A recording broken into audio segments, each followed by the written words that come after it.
All right, now we're back and ready for step 10, building a text area. So a text area is a great form widget when we want to offer someone the ability to add a much greater amount of text than just a simple kind of one-line text input box. So what it looks like is like this, text area, and we would give this a name. It's comments. Also, I'll give it an ID to tie it to the label. And the other thing is, maybe I want to apply, say, well, let's give this, let's allow them, you can display as many as you want, say, I don't know, 5 by default, and calls, I'll give them 50. So you can say, now it can be resized, so they can really type as many rows and columns as they wish worth of text, but this is kind of how you size it to get started. And then we close that, and then we hit end of text area. So it is a paired element. So it's and you can put some default text in here if you want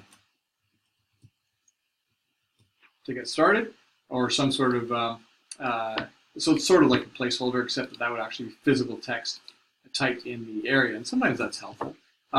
So save that text area element, and we'll go and take a look at the browser and reload it.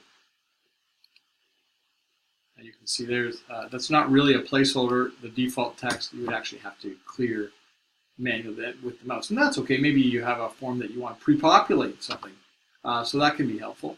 And you'll see that for most user agents or browsers have a little kind of handle in the bottom that they can actually, for the most part, resize that to their liking. So there you go. And if I attach the label correctly to the text area, when I click that, the text area will have focus. Text area. All right, let's move to 11. Okay, so let's say, for argument's sake, let's say that we've got all of the form is complete, and I've got everything I need here I'm capturing all the data I need. It's kind of imaginary, but I need some way for the user to send the form. So what I'll do here, step 11, I have to add some sort of button or input element to function as a submit button. What I would do here is I have to find, just before I've closed out the form, so the button has to be within the form, the beginning and end forms that encapsulate kind of the whole thing. So usually it's just at the end, and I would use a button. And the magic here is the type equal, in this case, submit. So that allows us to, and we'll say save settings, end of button. There you go. You can also use an input element, type equals submit. But in that case, you would, in order to get the text, because an input doesn't allow you to have a text node, it's an empty element, you would have to put the value equal to save settings. So this, in my mind, is a little bit simpler, a little bit easier to read from a code perspective, and works the same. So we'll save that, file save, and head over to the browser, reload the page, and once you hit there's the button. Now, once you click the save button settings, in this case the submit button, once I click that, the browser will collect all the information that's typed in the form.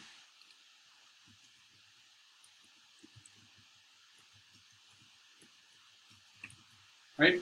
And it will send it to the file that is listed here in the action attribute. So remember, way up at the top here, when I first created the form tag, I created something called an action. So that will send the browser to this URL along with all of the name value pairs that are collected when the user submits the form. So if I hit send, now this won't quite work the way we want because for reasons I'll get into later, but it did in fact head over to, if we look at the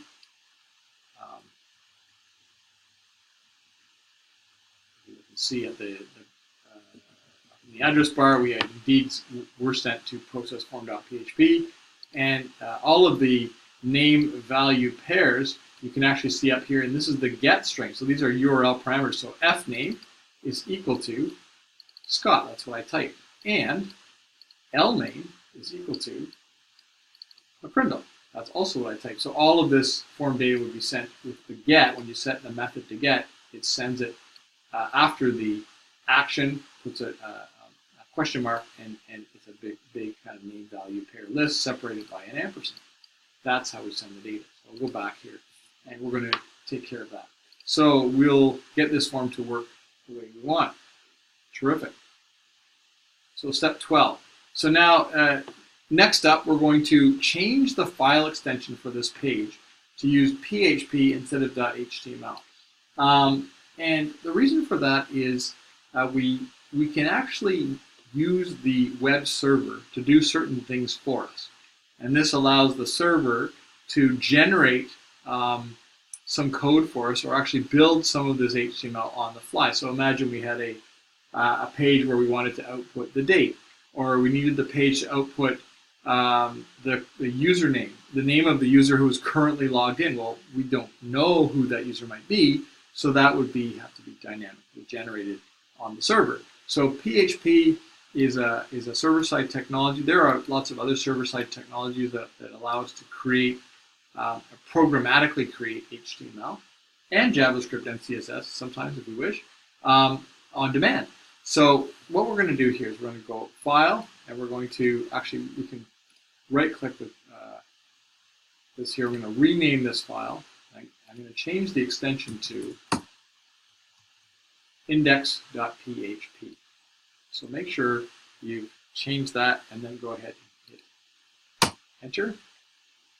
And nothing really should change on the page, because a PHP page, believe it or not, is actually just an HTML page. But PHP allows us to do something interesting on the server before the browser or the end user actually gets the HTML. So PHP is HTML, but it has more powers, for lack of a better term. So that's terrific. So the next step now is we're going to look at, we're going to close, well, we can leave this open, but we're going to now look at the page that captures all of this data here and does something interesting with it. And that page is listed here in our action attribute. It's called processform.php. So we're going to take a look at that. So open up processform.php, and we'll see that this is also a piece of HTML. So there's no real changes there. It has a head section, meta, it has a title page. Oh, PayPal. I should be paid, dude. Yeah. It has a style sheet, and it links to the same style sheet, in fact. So, and then the body, or the body here starts. We have a primary heading, a subheading.